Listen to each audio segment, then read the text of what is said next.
preservation of and increased access to the 92nd Street Y Humanities Audio Archives is generously funded by the National Endowment for the Humanities. Hello, good evening, and welcome once again to our About Women series, the Ruth and Oliver Stanton About Women series. We are very grateful to Ruth and Oliver Stanton for their generous support of this About Women series and of the 92nd Street Y.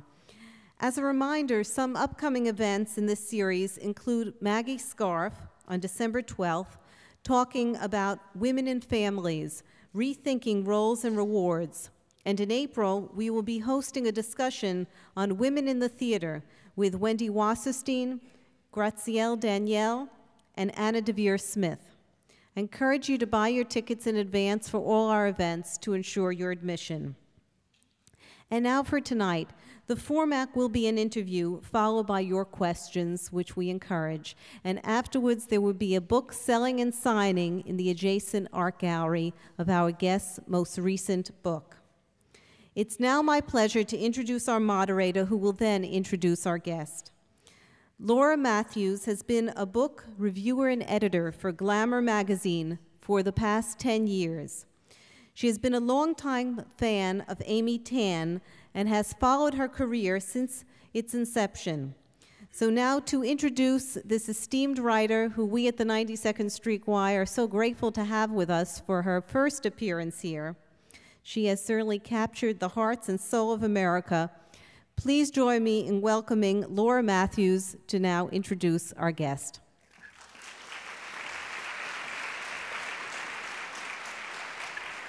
Thanks, Susan. Who were our mothers before they were our mothers? Amy Tan asked this question 6 years ago, and her answer, the story she gave us in the Joy Luck Club, were an arrow to our heart. As I well remember, a favorite topic in women's fiction and magazines at that time was, "Oh no, I forgot to have a baby." Tan switched those priorities around, suggesting that before we rushed out and ordered our IKEA Porta-Crib and Patagonia bunting, we should try talking with our mothers instead and learn from them. The Joy Luck Club made Tan a literary star in 17 different languages, including Chinese. It inspired an unusually fine movie adaptation, which she co-produced, and it's now a staple of college reading lists, along with books like Toni Morrison's Beloved. As we all know, the book follows 4 immigrant Chinese mothers who never perfect their English, but make great sacrifices to perfect their American daughters. "I will have a daughter just like me," one of the mothers promises herself before leaving China. But over there, no one will measure her worth by the loudness of her husband's belch. Amy did receive one mildly critical review from her mother. "The writing in the book was quite nice," Mrs. Tan is supposed to have said, "but the Chinese part of the story was all wrong." With a little prodding from Amy, her mother proceeded to tell the real story of her life in China, and those harrowing events became the inspiration for Amy's second novel, The Kitchen God's Wife. The moral of which, I guess, is try it your way first, and then talk to your mother. Reading Amy Tan always reminds me, and maybe it reminds a lot of you, that no matter how much I love my mother, I didn't know her or know how to talk to her, and not in the way I would have liked.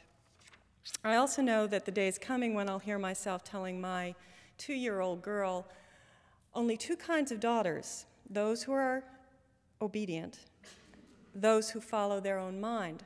Only one kind of daughter can live in this house, obedient daughter.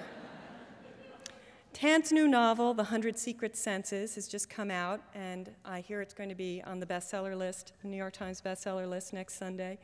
It too tells a marvelous story, this time of half-sisters, one of whom claims to be in frequent conversation with 19th century ghosts from her native Chinese village. With that in mind, this pre-Halloween Sunday, please welcome Amy Tan.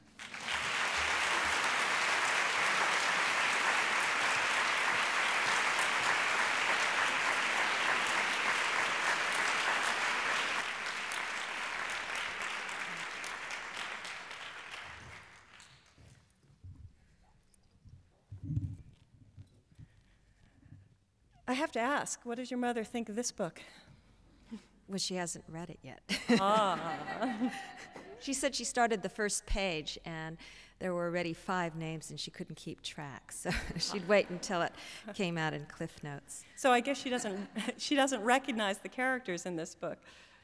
She doesn't recognize the characters, but she thinks that I am the person with yin eyes. She's always thought that I have the ability to see and talk to ghosts.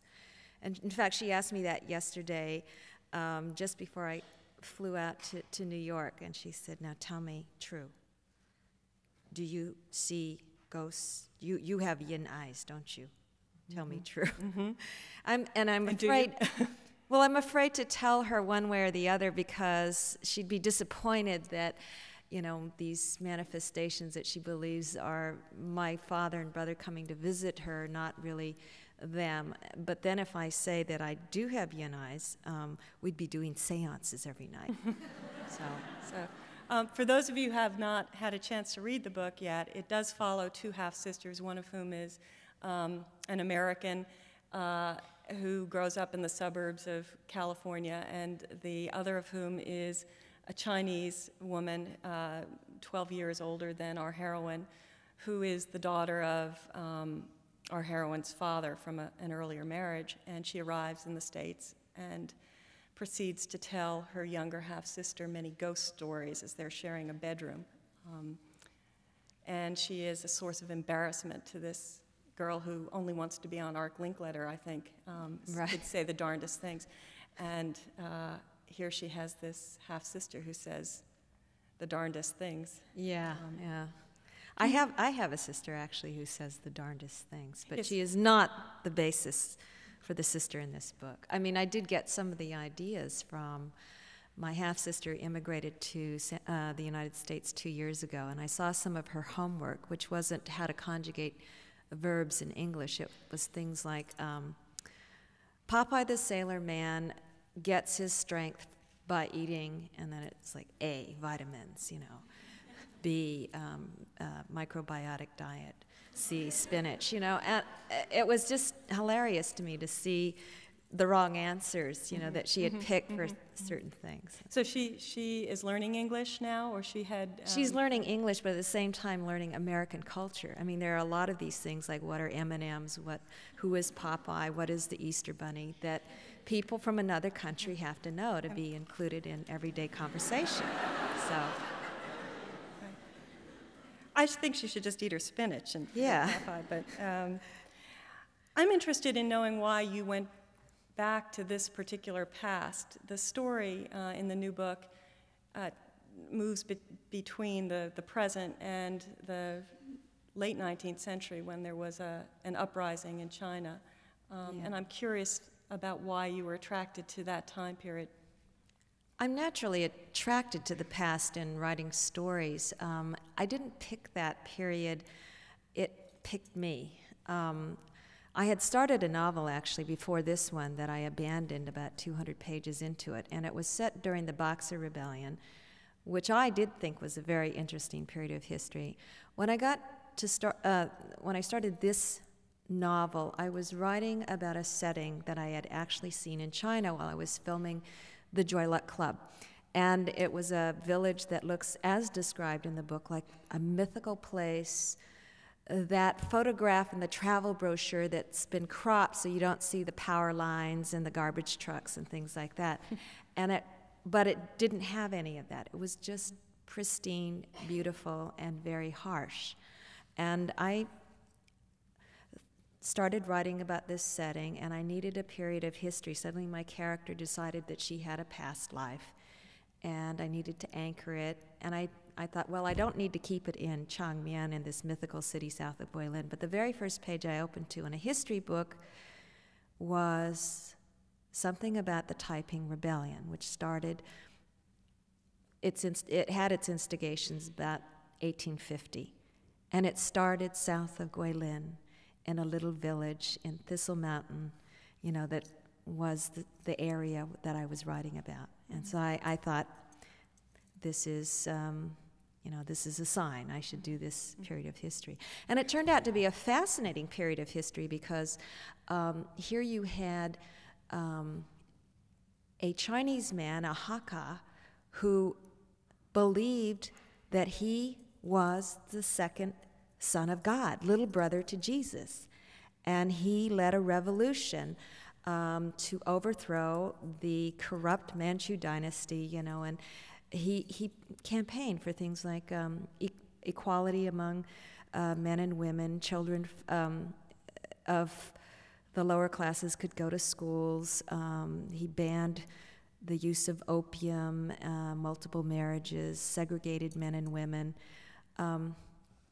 But as he grew in power, he also became corrupt and had, palace with concubines and things like that. But in the book, that's all very much in the background, and in the foreground are two women who correspond in some way that's mysterious and which is revealed in the book with the contemporary heroines. Could you talk a little bit about their relationship and how much they're based on your historical research about women at the time? This book was born so much out of imagination as far as the characters were concerned. I don't know that much about a possible character who could have been Nunu Mu, the counterpart to Kwan in her everyday life.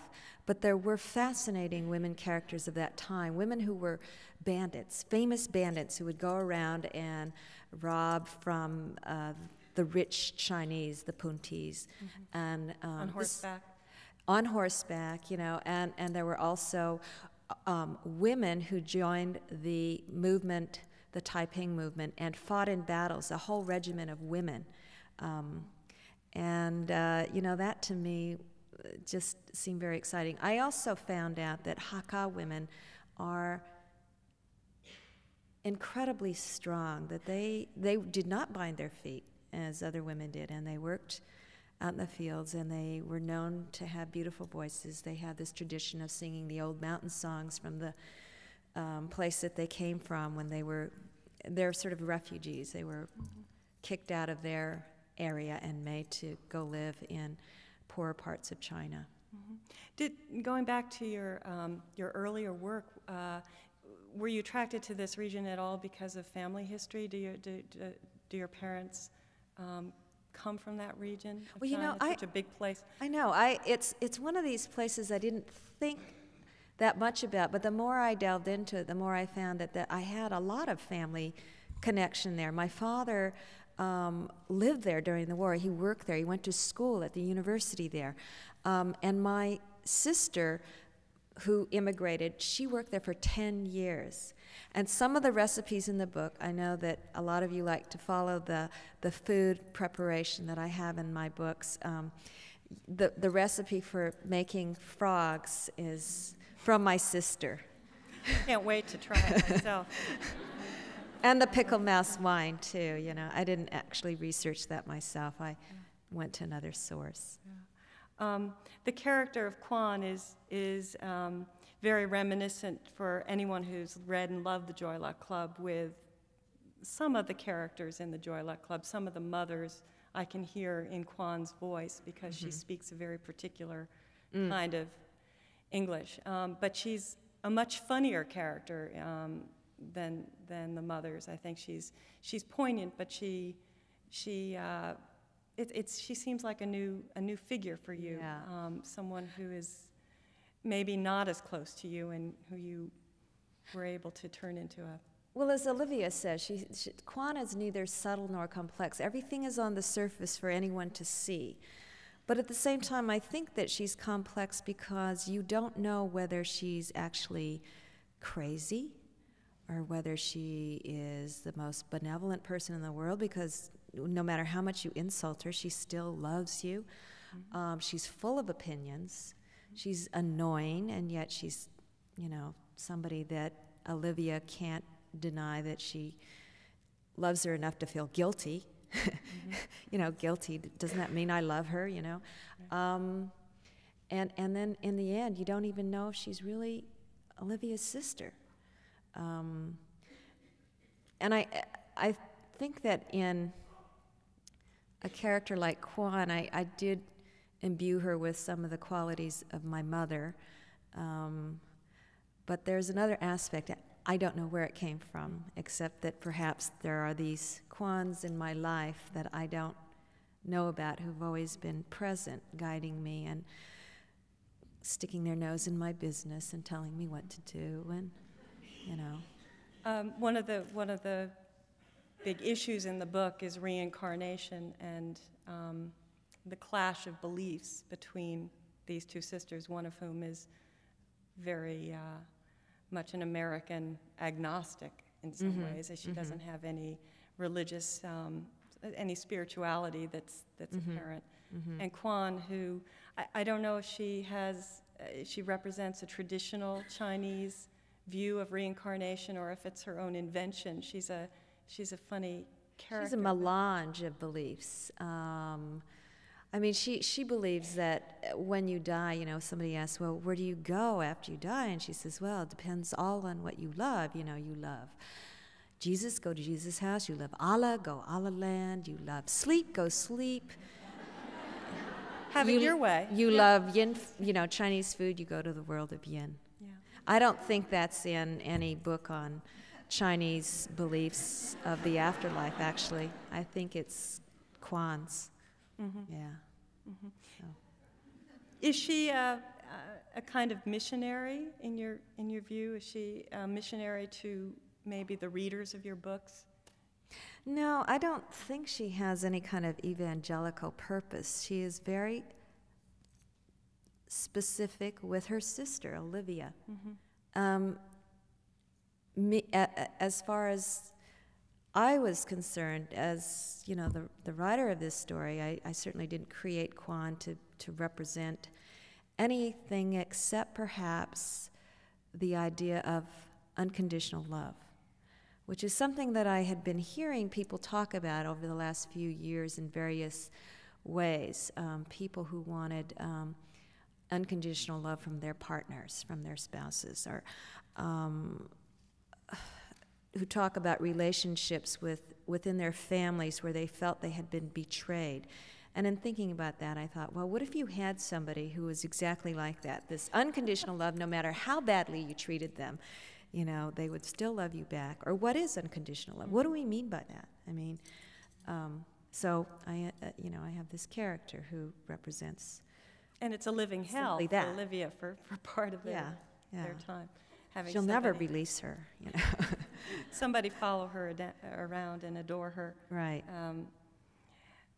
Are you followed around and adored when you visit places like China? Are people aware of your books and your popularity here? My books have been published in China. Actually, there are probably 4 or 5 unauthorized editions of the Joy Luck Club. And also The Kitchen God's Wife. I'm told everyone in China has seen the movie, even though it's never been released there. We don't have copyright protection.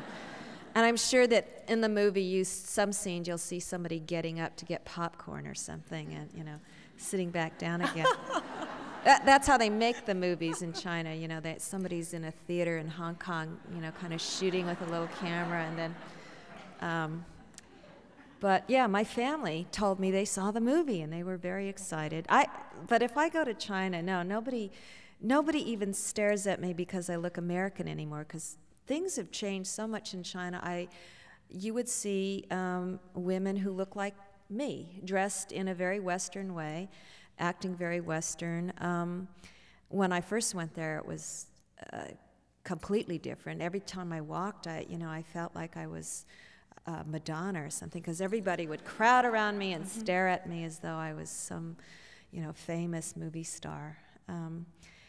And the last time I was in China, actually before the movie, I was mistaken for somebody, but actually the person they mistook me for was a prostitute. So that was pretty good, you know, sort of from stardom to prostitute. In about 4 years, that's sort of the progress of China, you know, to go from looking very unusual to looking very tawdry.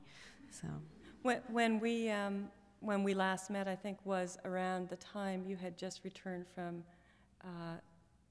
visiting China and Tiananmen Square. Oh, And you've yeah. been there clearly many times since. Yeah. Has it just extraordinarily changed since that time, or do you still feel that that Tiananmen Square is haunting? Well, I think there are always going to be those ghosts in the background from, I mean, I think we still have that in this country with Kent State.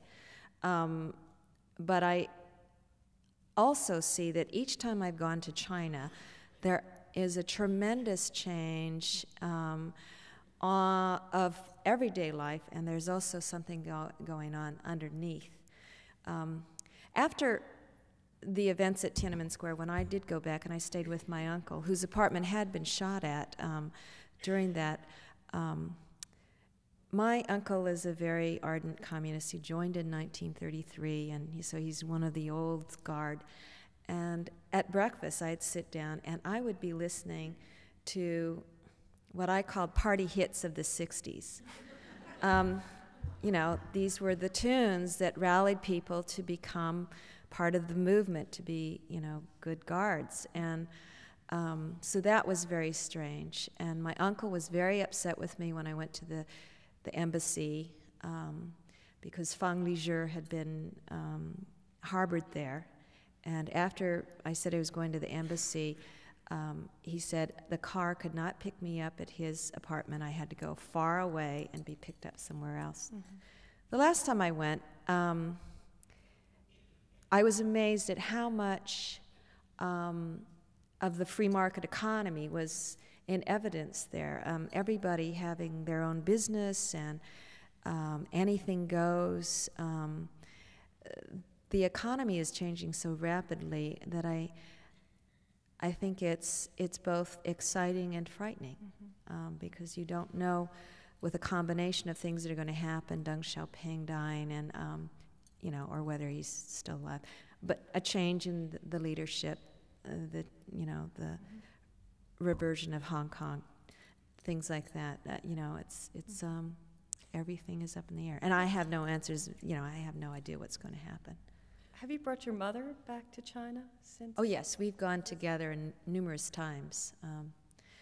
The last time I took her there on kind of a honeymoon. She had met a boyfriend, and we had to lie and tell my uncle that she and this 85-year-old man were married so they could sleep together. Right. In China. I thought that was... You better bring your uncle over here pretty soon. Yeah, it was sort of this role reversal, you know, where I was there chaperoning them, and they were getting in fights on the trip, and I had said in the beginning, if you fight, no one can say to me, I want to go home now. And they did. By the time we got to Tianjin, they were in a big fight, and, you know, both of them came up to me, I want to go home now. And so... that was how I spent my summer vacation. Yeah. This is the exciting life of an author. It's no different than your life, you know, I mean. It sounds as if it's a joy luck life. It's lots of... That's the only compensation, you know, you just say, just don't get mad, just think of it as material, you know? Yeah.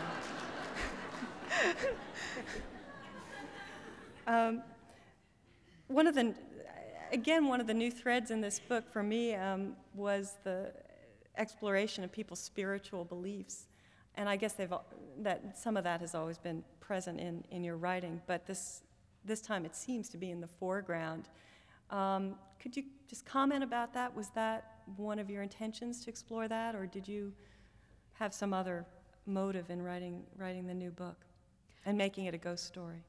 Well, I think the question of what exists or doesn't exist after death has always been part of my life. My mother used to talk about death from the time I was a very small child because her mother had killed herself in front of her and my mother thought that she would die when I was very, very young, and she was always preparing me for this moment.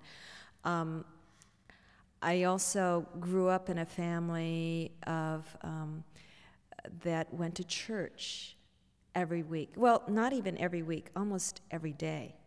My father was a minister, very religious, to the letter. Never did anything so much as a gosh or golly or darn in the house. Certainly no alcohol or anything like that, and no talk of ghosts. And so when he died, when my father and my older brother died the same year of brain tumors, my mother suddenly unleashed all these beliefs from her childhood. And they included reincarnation and ancestor worship and, geomancy, the searching for harmony and balance within the forces of nature in our home. She took things to be signs of what we were supposed to do, messages from the other world. She picked up a can of Dutch Boy cleanser, and she decided we were supposed to live in the Netherlands. And I thought she'd gone crazy. It was a very disruptive time, not only losing my father and brother, but suddenly my mother had all these beliefs that my father certainly would not have tolerated. And because my father and brother died, I became very angry at the whole idea of religion, because I had been one of those people who had absolute faith that the miracle would happen. And when it didn't, I lost my faith.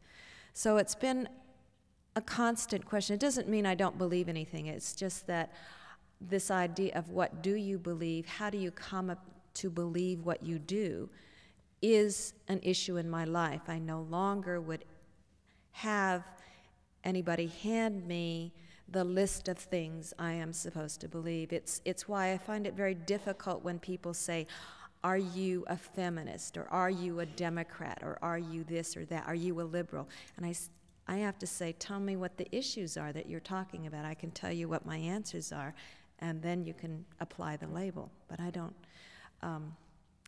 really know until, yeah. The heroine of the book is somebody who I wouldn't describe as being spiritual.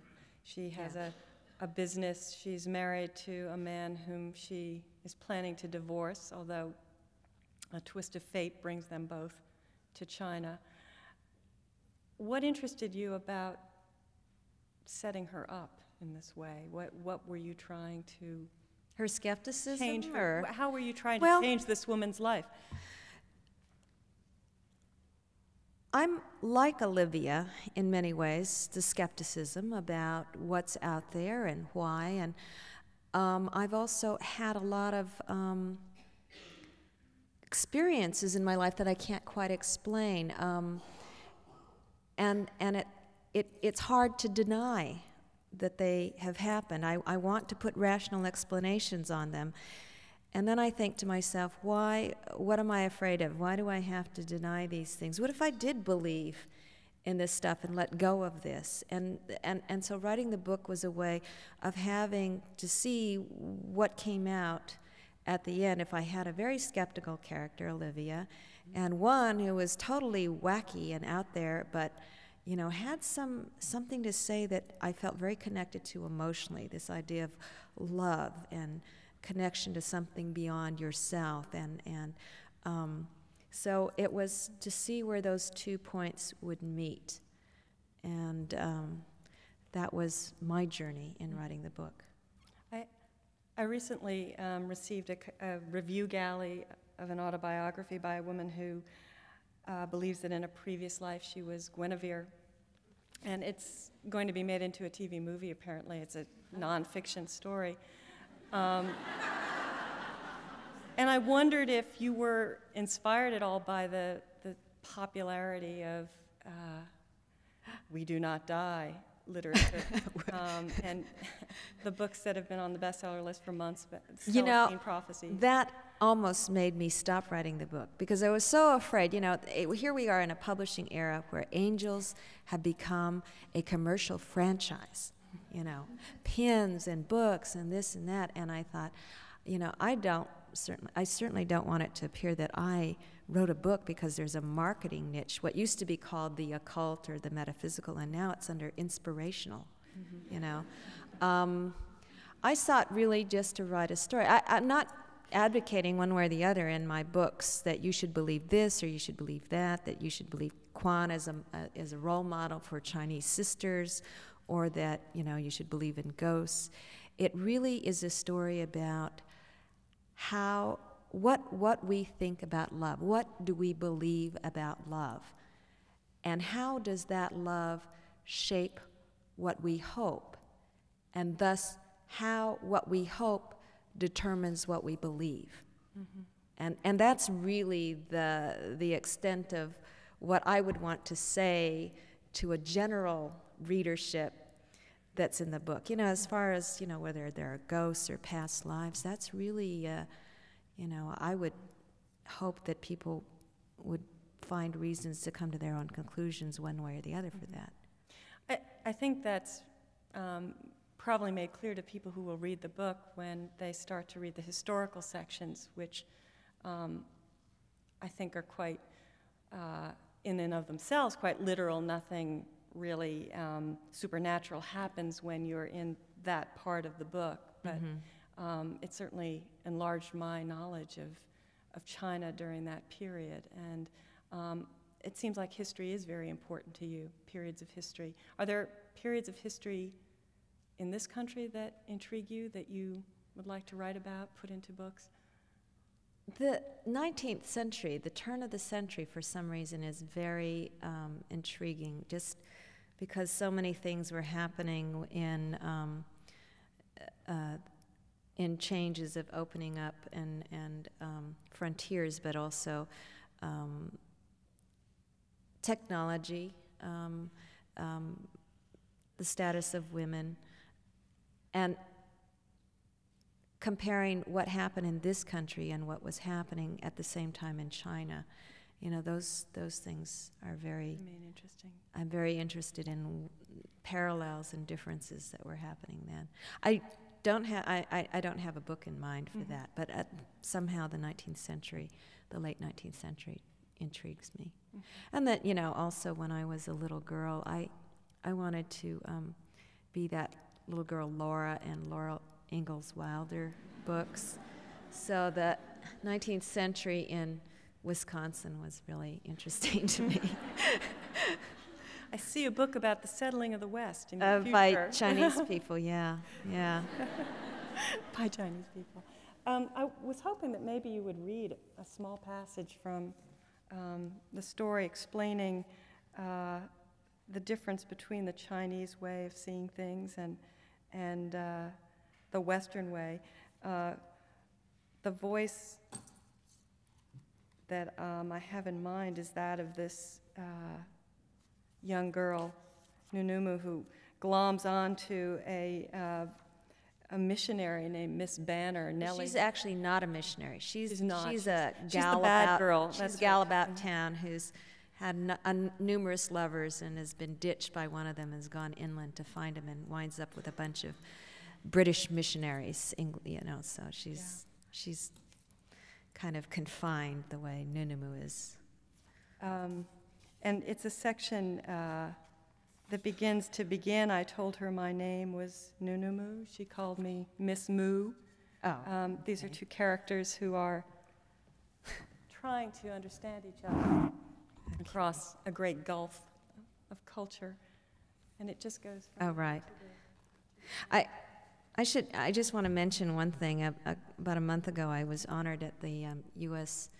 National Committee for the National Committee for U.S.-China Relations for increasing understanding of U.S.-China or something like that. And I knew, no, I didn't do anything to, increase understanding, and that, I understand they need people there to, charge a lot of money for dinner, and they had other people there, but senators and ambassadors who were also being honored in Year of the Woman and for their program kind of thing. And but I was the only Chinese American on the program, and we were asked to give a little talk, and I felt so uncomfortable because this has been one of my peeves about being recognized is a fiction writer is a storyteller and is not trying to push any, at least I am, I'm not trying to push my political views on people. I would simply hope that people would think about what they believe.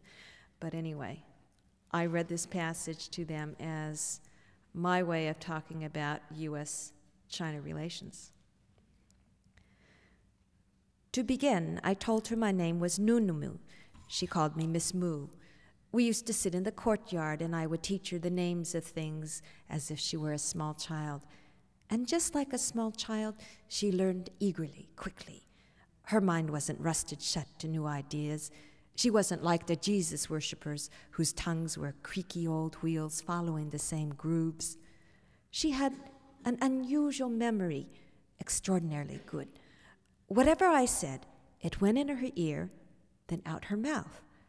I taught her to point to and call out the 5 elements that make up the physical world: metal, wood, water, fire, earth.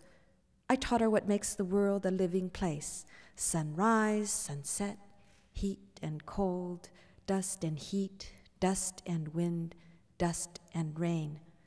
I taught her what is worth listening to in this world: wind, thunder, horses galloping in the dust, pebbles falling in water.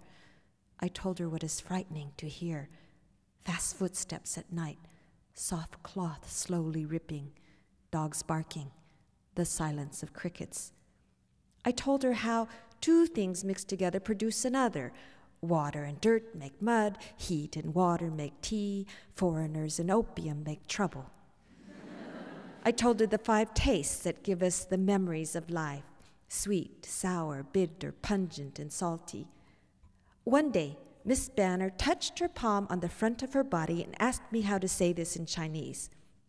After I told her, she said to me in Chinese, "Miss Moo, I wish to know many words for talking about my breasts."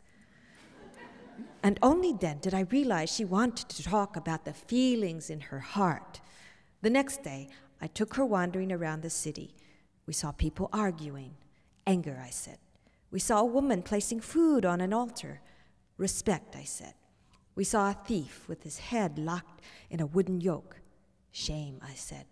We saw a young girl sitting by the river, throwing an old net with holes into the shallow part of the water. Hope, I said. Later, Miss Banner pointed to a man trying to squeeze a barrel that was too large through a doorway that was too small. Hope, Miss Banner said. But to me, this was not hope. This was stupidity, rice for brains. And I wondered what Miss Banner had been seeing when I was naming those other feelings for her. I wondered whether foreigners had feelings that were entirely different from those of Chinese people. Did they think all our hopes were stupid? In time, however, I taught Miss Banner to see the world almost exactly like a Chinese person. Of cicadas, she would say they looked like dead leaves fluttering, felt like paper crackling, sounded like fire roaring, smelled like dust rising, and tasted like the devil frying in oil. She hated them, decided they had no purpose in this world. You see, in 5 ways, she could sense the world like a Chinese person. But it was always this 6th way, her American sense of importance, that later caused trouble between us, because her senses led to opinions, and her opinions led to conclusions, and sometimes they were different from mine.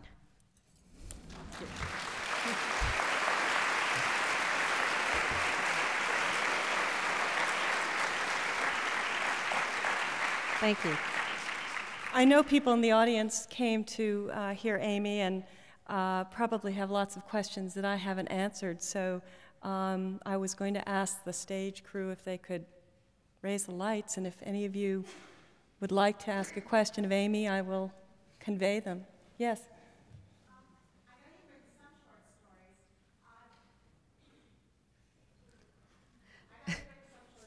And I wondered how you feel about that as an art form, and whether often it seems to me there's some relationship between the short stories and the novels, whether they come first or after, or how that works. I think the question is, are you using your short stories as first drafts for your novels? Or how what's do they the relationship? what the relationship is. Certainly when I wrote the first book, I thought I was writing short stories.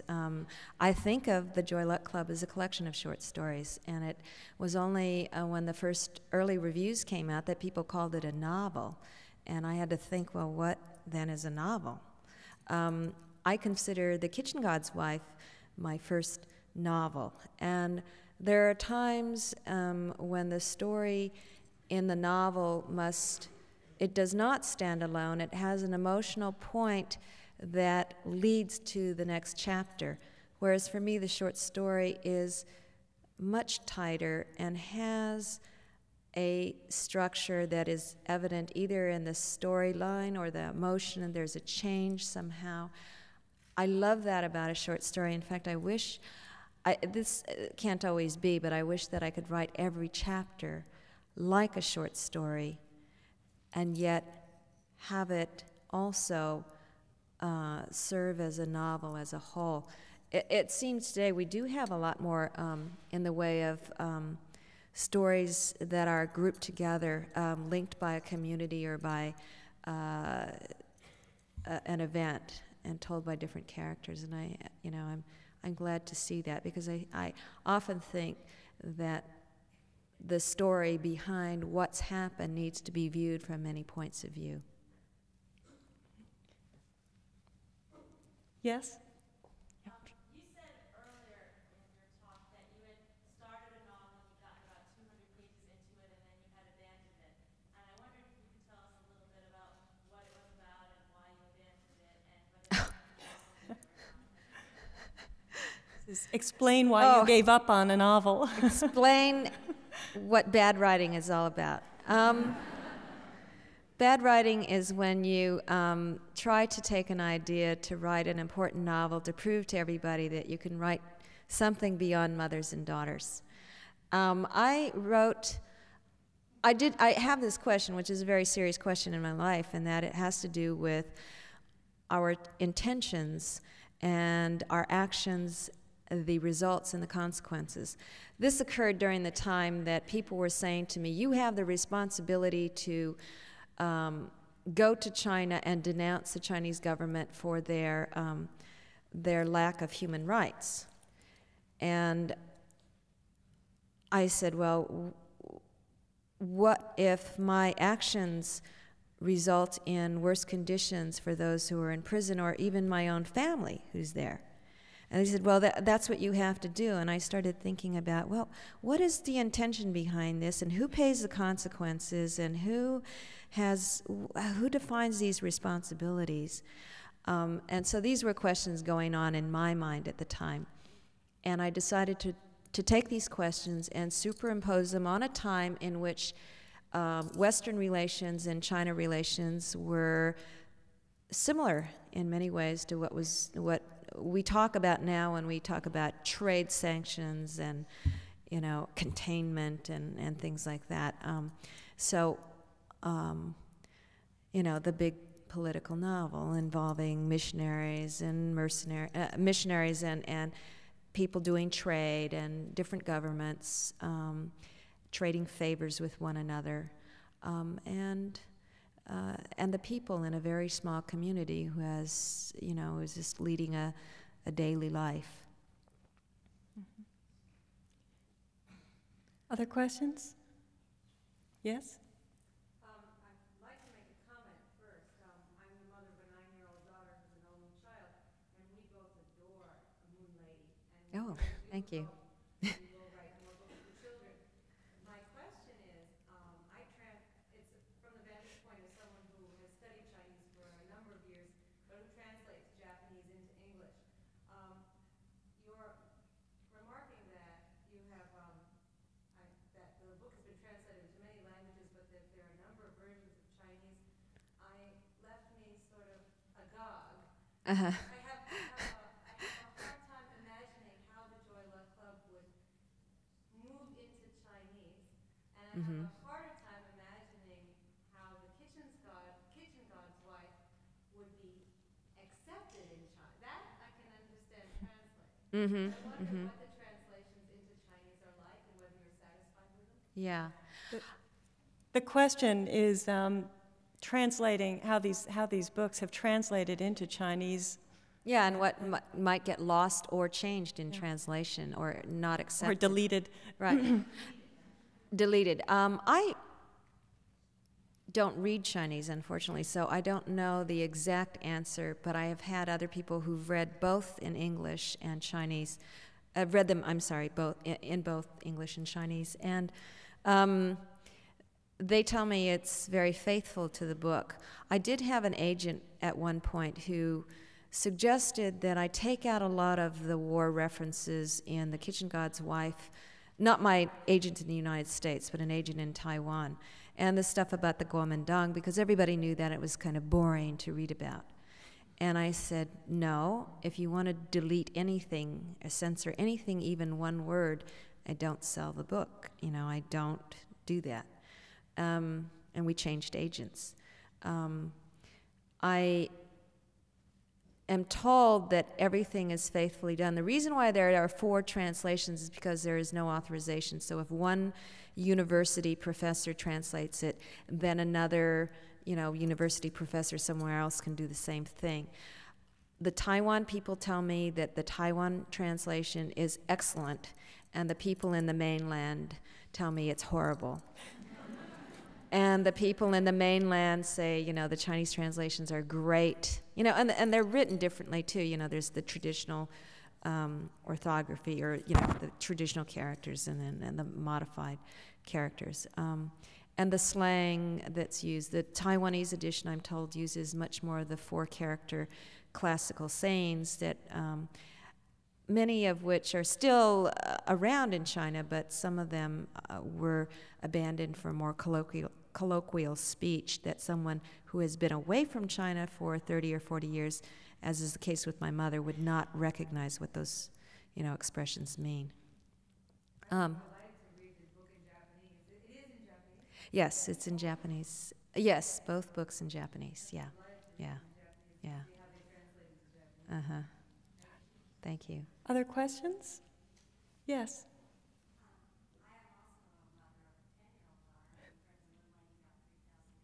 The question is, what inspires Amy to write children's books? I wanted to be I didn't want to be a writer when I was little. I wanted to be an artist. And what I wanted to do was those picture books. And I was discouraged very early from drawing. And nobody really paid that much attention to my writing, so that didn't get discouraged. And to this day, I still want to draw. I don't have the skills to draw, but I love that. That's what made me fall in love with writing. In fact, last night, as my friend Gretchen Shields, the illustrator who's here tonight, will attest, instead of sleeping on the red eye, which I should have been doing in preparation for tonight, I drew for 4.5 hours. So I'm practicing. I'm writing the stories, but someday I'm also going to illustrate them.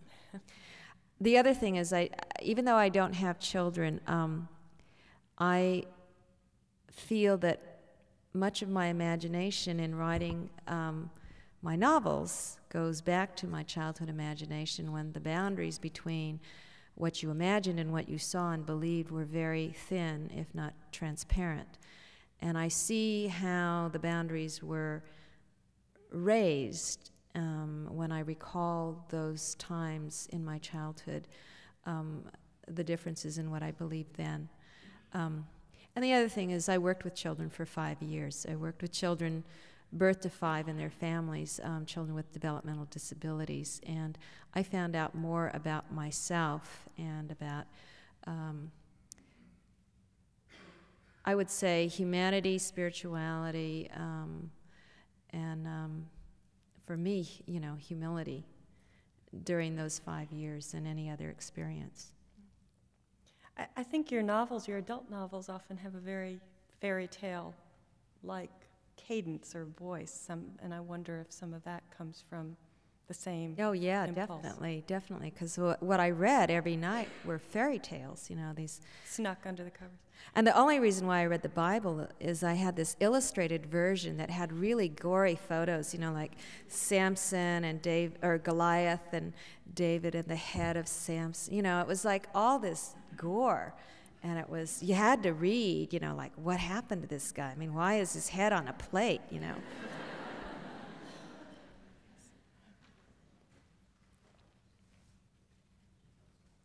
A question. Oh, excuse me. I thought it was a telegram. Your time is up. Your time is up. The question is, which character are you closest to among the daughters of the Joy Luck Club? There are 4 daughters. And then there's a second part of the question, which I guess is the dream part. How can people become writers like you? Do you do consultations? The daughters question, I have to just make one comment, and that is that recently I was in a bookstore, and I was going to the stand to do my reading, and I saw this display of Cliff Notes, and there was the Joy Luck Club. And I thought to myself, wait a minute, I'm not dead yet. I'm walking up here. I think I'm walking up here. And I opened it, and I was flipping through it, and I saw this question that sounded vaguely similar to this. Which one of the daughters is Amy Tan, closest to in her life? And I thought, yes, what's the answer? I was trying to flip. I don't really know if I can say there is any one particular daughter. I take... Each daughter has emotional conflicts or questions that have come up at some point in my life, but certainly don't represent in any way a complete version of me. I used to tell people, just to be interesting, that I thought I resembled Waverly the most, because people think that Waverly's the most unlikable character. And I'm very fond of her, but I had a point in my life where I was very competitive, so I don't think of myself really as any of those. I suppose in circumstance I would say I'm closest to June, because she was a business writer, and I was a business writer, and she went to China for the first time, and some of her experiences mirror mine. She had sisters she'd never met before, and that was true with me. Yes? Well, first I want to say that I think the Joy Luck Club is one of the best books I've ever read. And although I like the film version, I felt uncomfortable in the scene where the Andrew McCarthy character curses out his mother. Do you think it was a mistake to include that scene in the film? Where Andrew McCarthy tells off his mother?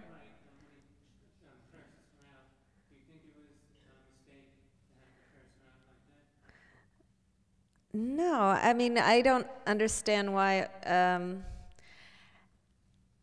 trying to think. Was the scene in the book? Was it a scene added to the movie?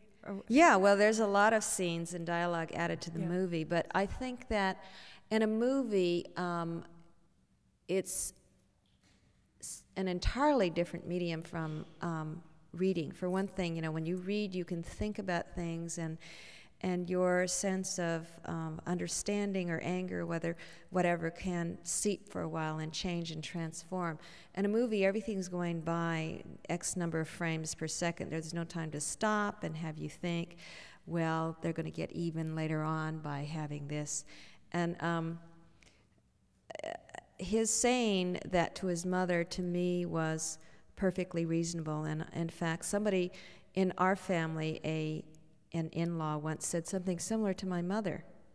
And you think, how shocking. How can anyone say none of your fucking business or something like that? But you find that these things actually happen, and they're sort of like, there's a change at that moment. When somebody crosses a boundary like that, there's a change, and it's a quick way to do that in a movie. Now, in a book, I certainly wouldn't do it in a book. I would want something that happened a little more gradually, and how she thinks about the way she's going to, get revenge on this mother-in-law or whatever. But, yeah. Other questions? Yes. Do you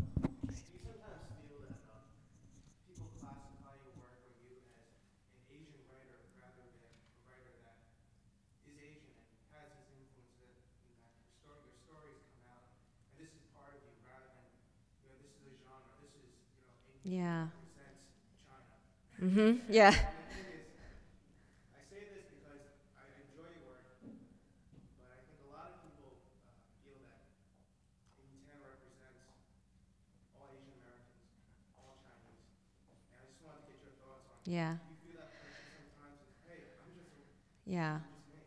I tried to ignore that for a number of years and explain it on a sort of one-to-one basis. And then I became frightened because I was hearing more and more students who were saying in audiences, don't you have the responsibility to depict Asian men in more positive role models? And I thought, you know, what? I'm not writing about charm school, you know, I'm telling a story.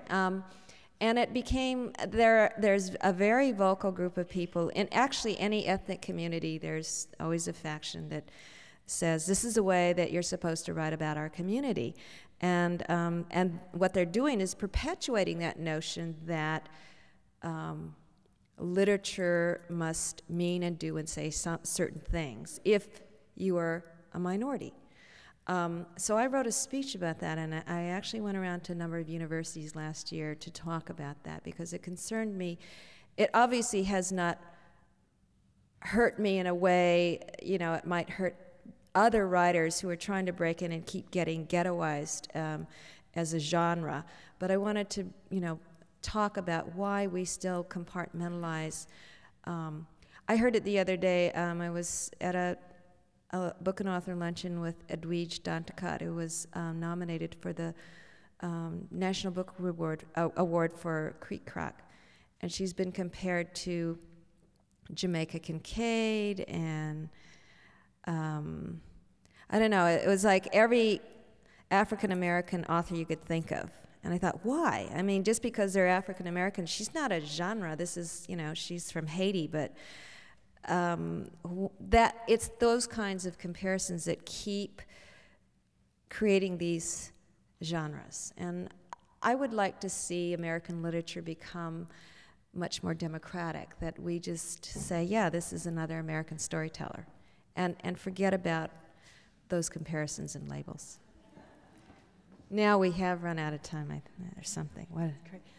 Another question. Who is too shy to actually say these questions out loud?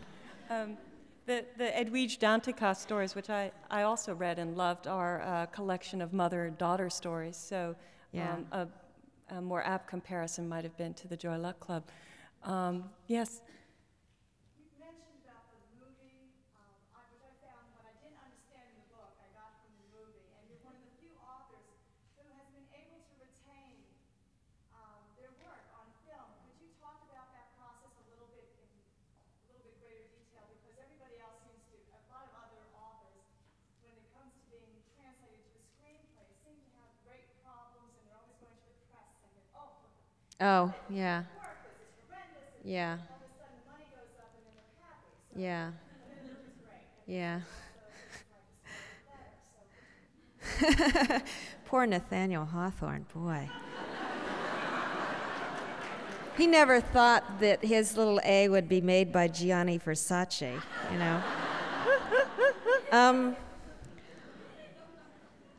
Well, what happens when you lose control of a movie is that you take what's called option money.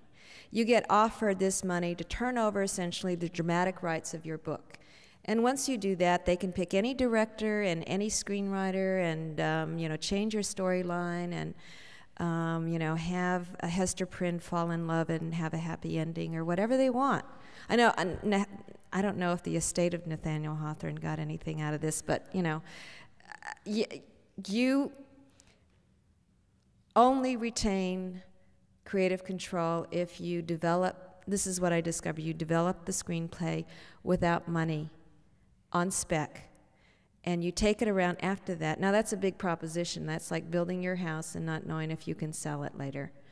And then you take it around and you say, this is what this movie is about, and if you like it exactly as you see it, maybe we can work out a deal. Now, you're in less of a bargaining position at that point because you want creative control and you want to be in, have the control in casting and locations and who you choose for your line producers and this and that, and in editing, in music. But to get all of those things, you have to be willing to make certain sacrifices and work a lot more on the movie as the author of the book the movie is based on than just sitting back and taking a lot of money and saying, great, and then getting mad later. So I learned that actually through Ron Bass, who was the other co-writer and used to be a lawyer in the film industry. And as you know, it's extremely difficult for even any director to get creative control, to get final cut. And we were working with a studio that was notorious for being very hands-on and, overprotective, which is, Disney. But, they gave us that control that we wanted. Jeffrey Katzenberg, who was with Disney at the time, was the one who said, you know how to make the picture, go do it. And we'll see what happens, if I do another movie again. Now, the downside to all of that is it took 2.5 years out of my writing life. And, I used to get sick of, shame and anxiety when people said, so, when's the next book coming out? And they meant that in the best sense, but, to me it was like this little terrible little knot in my heart that, I wasn't working hard enough, even though, I was. But she's only published 3 novels and 2 children's stories in, 5 years? 6 years, is that? And, and the movie. But people, some people only count the novels, Well, look at Reynolds Price. I look at his list, and it's like 26 books, and I think. I believe you and your mother also made cameo appearances in the movie. Was that something you had dreamed of doing, or were you just hanging around? No, Wayne wanted all these good luck charms in there, and Wayne thought I was like a living good luck charm, and so he'd plant things from my house in the movie setting. You'll see family pictures and decorations and clothing and rings, and that was all that came from our house. And then they had me enter the party first with Ron Bass, the other writer, and his 2 kids. Never was explained in the movie how we happened to be a couple with 2 blonde-haired daughters.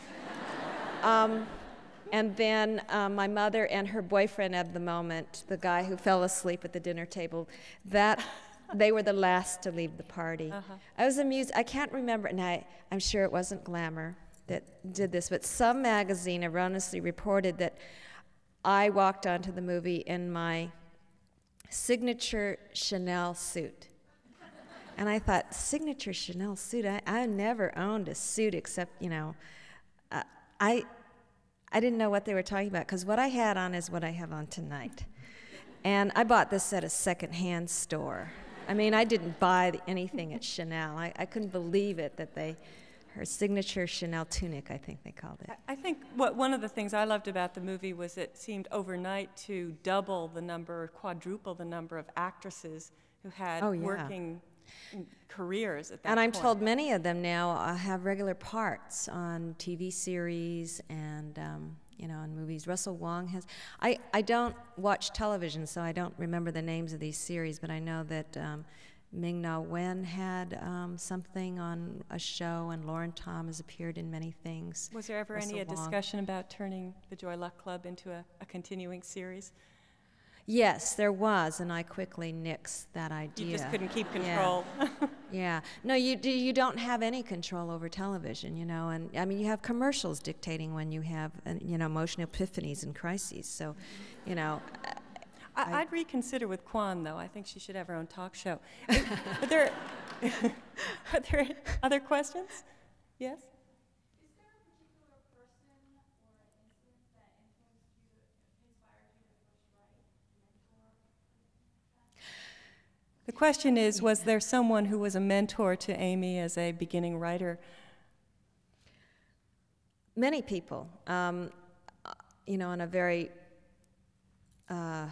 real level, the first writing teacher who ever looked at my work, Molly Giles, at Squaw Valley when I had written a 13-page, you would call it the condensed version of the Joy Luck Club, because it was everything that was in there only in 13 pages. And she said, you know, this is kind of interesting, but if you just, this is a storyline, this is a storyline, this is a storyline, why don't you start over and pick one of them and write like a dozen stories out of this thing, which is what I did. The other person who's been very influential in my writing is my editor. I really, when I learned that there were some offers for this proposal of short stories, 3 of which were written, I told my agent that I wanted an editor who could really help me be a better writer, who would do that not just for this book, but for the long term. You know, I wanted a Maxwell Perkins kind of person, and I got that. My editor, Faith Sale, is, I mean, she's incredible from the start when I talk about my ideas, and she sees those drafts, and she doesn't get scared when they're really bad in the beginning, because she knows that I revise and revise and revise, and that it will get better. But she reminds me of what I need to know about the emotional heart, whether she can feel the story or not. And also structurally, when things aren't working and I don't have a clue as to how to fix that, she helps in that regard. I will say on another, in another vein, you know, so much of what makes us writers has to do with just simply life and the kind of oftentimes crises in our lives that either could have destroyed us or enabled us to discover why we're survivors. And I think that those moments, certainly the deaths of my father and brother and a best friend who was murdered, had a profound influence on my wanting to write about things that disturbed me.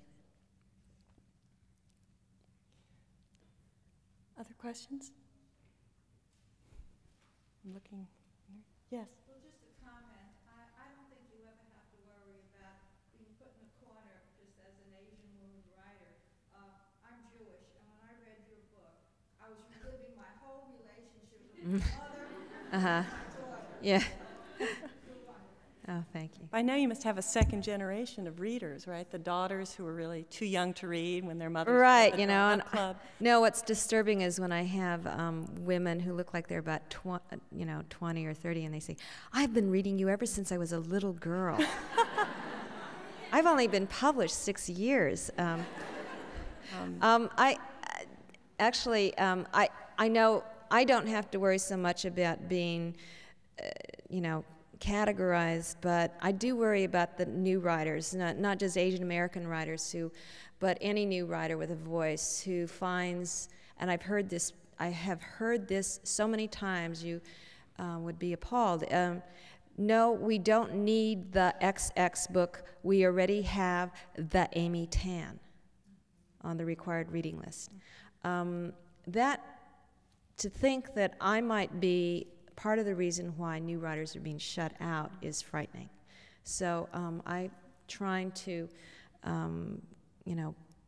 spread a little bit of awareness about that. And it's not done maliciously at all. It's just, the way we tend to generalize and fit things in areas. Now, I will also say this thing about Jewish mothers, that I've had a lot of people tell me that, and as a result, I went out and I bought myself an accent tape. And it's how to speak in a Yiddish accent. And I've decided that I'm going to practice, and one day I'm going to read portions of the Joy Luck Club out loud with a Yiddish accent.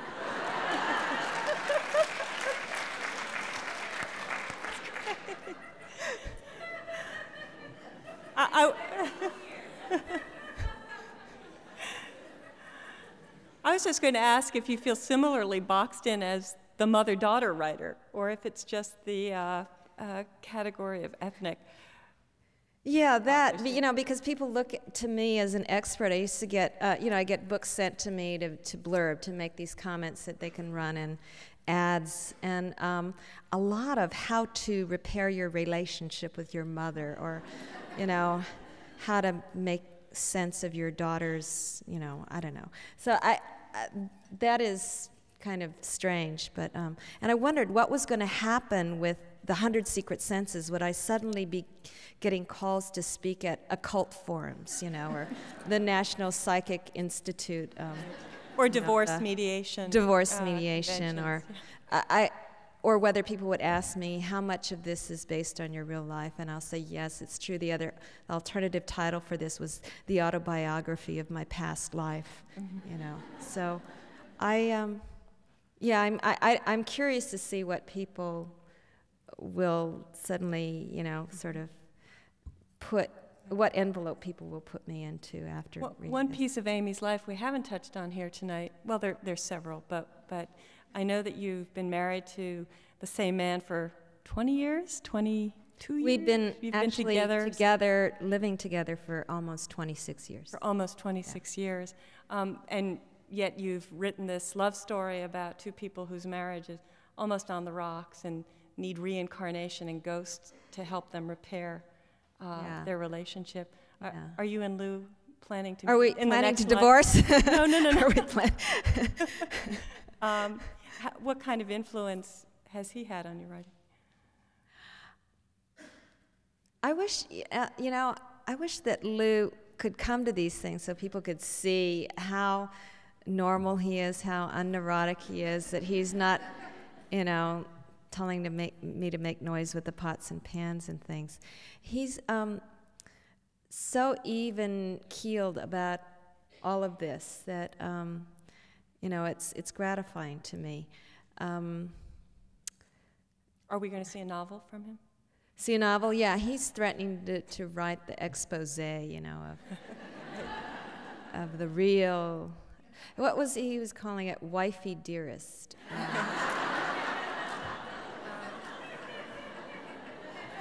I'm sure all of you will come back for a reading from that book. I believe he that tolerates a lot. I mean, he's a tax attorney. He works for Intel. He is sports-minded, all this kind of stuff. You know, and I'm kind of his Quan in life. I'm kind of wacky. You know, I'm neurotic about dogs. I have a lot of idiosyncrasies that he puts up with. Yeah.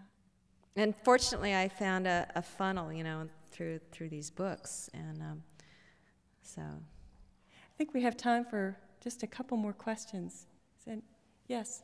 What is your writing pattern in terms of the number of hours that you write? Are you up at 5:30 in the morning and write till 2 or 3 in the afternoon? What's your pattern? My pattern has actually changed, so I guess there's no pattern. I used to write very regularly in the beginning, you know, sort of 9 to 7, and that was with the Joy Luck Club. And then people started calling me and asking me to come to luncheons or, you know, to things like this, you know.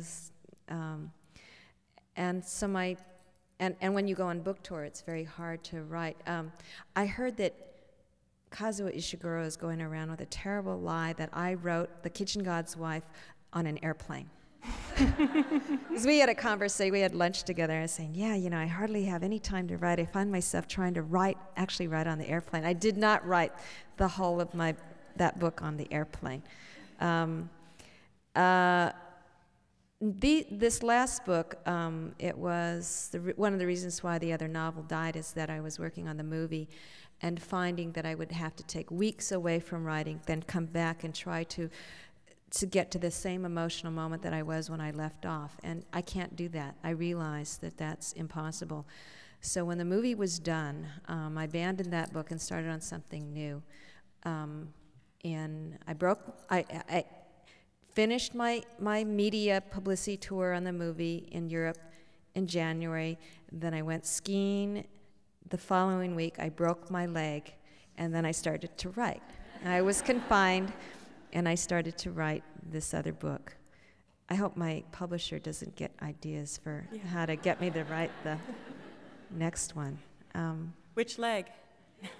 This one, and it was giving me problems yesterday, actually. I still ski. I was skiing 10 months after the break, and so, yeah. A last question? Well, Over there. Oh. yes? All the way in the back.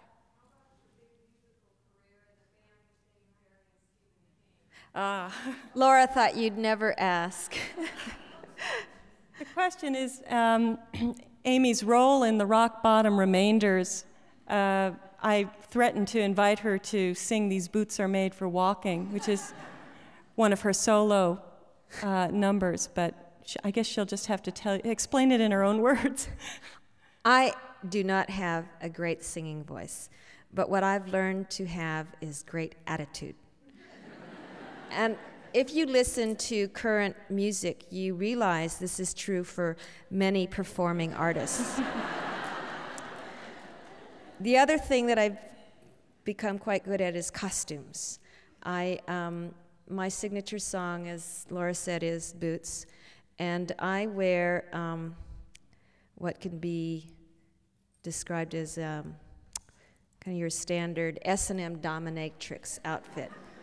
You know, the leather cap, the slick back hair, the sunglasses, the dog collar, the cuffs, the leather bustier and straps down the back, and the the patent leather skirt and these thigh-high patent leather boots. And people think that I'm great because what happens at the end of that song is that all the boys in the band, Dave Barry, Stephen King, Ridley Pearson, Roy Blunt Jr., Matt Groening, they lean over and I get to whip their butts with this whip. And people find that, for some reason, you know, just very exciting. It's a long way from Baptist Bible camp. Yeah, it is. It is. So we're going to actually perform. We performed at the Cleveland Rock and Roll Hall of Fame, not the big show, but the gala the night before, where people actually had to pay $1,000 to hear us. But then we found out that the only reason why we were invited to sing is because there was this big controversy over whose band, whose label was going to sing at the gala, and you know, nobody would argue, you know, that we were with anybody. So, and at this band, there have been people, you know, who sort of hooked a ride on our star. And at one of our shows in Anaheim, this guy came up at the end and he played guitar with us, Bruce Springsteen. Mm-hmm. And we've heard he's done quite well since then, but he's still, you know, working on the book. You know, he doesn't have a book out yet. And the other guy at the Cleveland Rock and Roll Hall of Fame was somebody, I had no idea who he was. He was in our dressing trailer, you know, drinking our scotch, and he said he wanted to play every song, and I was thinking, you know, this guy really wants to hog our show, and we shouldn't let him do this, you know. And when they introduced us, you know, they'd say, and on lead guitar, Dave Barry, you know, and people would, you know, people in rock and roll don't read. So Dave Barry, you know, Amy Tan, you know, Ridley Pearson, Stephen King, you know, slightly bigger applause. And then they said, and joining them as a guest is Niels Lofgren, you know, and everybody went wild, you know, crazy wild. And I found out, I said, who is this guy, Niels, you know, and they said, he's the guitarist for Bruce Springsteen's band. So that whole band is trying to horn in on our act. So you've been a great audience. Thank you. Oh. For those of you who've wondered why I'm so neurotic and obsessed about this bag, this is my companion.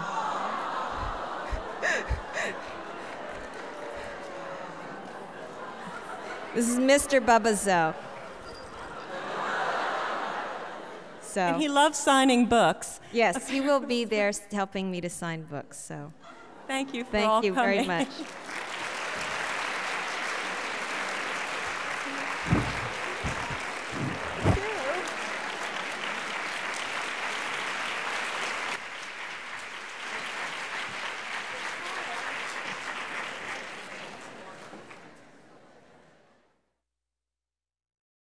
Thanks for listening. For more information on the 92nd Street Y, New York, and all of our programs, please visit us at 92ny.org.